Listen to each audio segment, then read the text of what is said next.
I recently did the second episode of the Roundtable series, Redefining the Future of Business, with 4 amazing, wonderful women.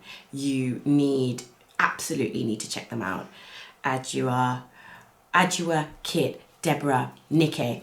You can find the post, but anyway, this isn't the reason. But having this conversation with these 4 amazing Black women really just drove home to me the need for sisterhood. It drove home the real need for not just sisterhood that's sitting there per se to complain, because that's not what it is. It's also there to uplift, to console, to advise, to educate, to inspire. And, I made another video around governance and what it takes us as Black women to really just decide to make a complaint in the workplace. And it takes so much because you've already fought yourself whether to decide to take it. You're already preparing yourself to go to battle with HR, your manager, everybody who wants to sweep the issue under the carpet. And before you've even started, you're exhausted. You're exhausted from thinking about the kind of possibility of even going through this. You're already exhausted about thinking, I'm probably going to have to look for a new job. Before you've even started, you're like, well, the outcome is here. Whether I complain or not, whether it gets worse or not, I'm going to have to probably look for a new job, unless you know that there's somebody in your corner. And usually we don't complain unless there's someone in our corner, because they can help us resolve it. But the thing is this, we have to come together to be able to admit to each other that there is an issue. How many times has it been that you've left a job and your friends have been maybe surprised that you've left, and then you're like, yeah, you know what, it wasn't that great, it wasn't good for me, it was a bit difficult working there. And everyone goes, oh, okay. And then maybe not then, but in the course of a few conversations, and that might even be over 6 months, a year, whoever knows. But once you've kind of emotionally got over it and you've got enough distance away from it, then you're like, okay, right, this is what happened. And everyone's shocked and everyone's horrified. And then, you share experiences. Then you share, this is what I did, that's what I did, that's what I did. And I think that's what we have to make the effort to do, to not wait until it gets so bad that we already know we're leaving and we're finding another job, and we're not being honest with each other as to how great it can be, but also how difficult it is when it is difficult. But that we speak to each other and just say, this is where I'm having a hard time. This is where I'm struggling. This is what I need. Because so much of it is that we've forced ourselves in many ways to still want to play the strong Black woman trope. Even though we know it's damaging, we still sometimes think we have to play it with each other.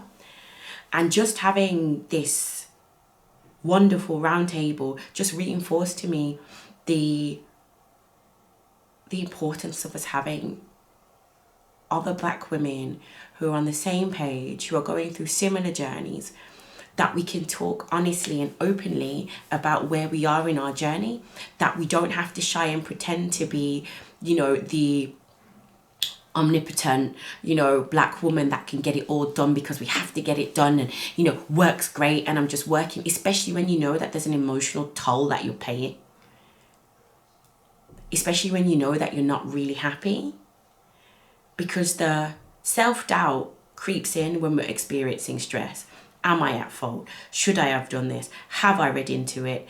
And sometimes it's a conversation between ourselves, and we think we can last longer than we can. And then you're fraught and distraught by the end of it. So by the time you even enter the complaints process, there's so much kind of,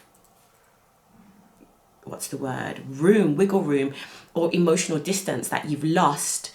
And then you're like, oh man, I wish I handled that better. And you end up judging yourself more harshly than you initially would have had you kind of had the support system to talk it through, to break it down, to kind of console and advise. And even just from a strategic perspective, how many friends have had severance, how many friends have employment lawyers, or know how the process works. All these things that we don't necessarily have usually if you are first generation within the corporate working space. There's so many laws of the land that we just don't know, that if there's someone who's more experienced, we should really be looking to come together to pull that experience, to pull that generational knowledge, to pull that life experience so that we can benefit from it, as opposed to thinking we're forced to play a role of being strong. So if you can, and where possible, I think I spoke about this in a live a couple of years back, which was, at the beginning of my career, I definitely did not want to be associated with any other black women in the company when they started to join, because I was a bit like, oh, I don't know what kind of black women there might be. Might they damage my reputation by association? But the reality is that we have to, obviously I've grown, I've matured, I've learned so much, but we're not necessarily all there yet. And I think that's the part of, sometimes it's just reaching out and reaching outside of our comfort zone to be, if you're the person who is ahead and further on in the career, reaching out to that new person and being like, hey, I was there once. If you ever want a coffee, just let me know. Or, you know what, let's grab a coffee. Not being passive, but being active, to provide that meaningful support that's not faceless, nameless, but actually is active and proactive, to be able to provide that sisterhood backing that so many other groups provide automatically, but that in many ways we are still struggling and fighting to do for each other. So that's just my 2 pence worth on enriching and building the Black sisterhood. And it's in general, but especially as it's Black History Month, US, even more so. So have a great day, and thank you very much. Bye.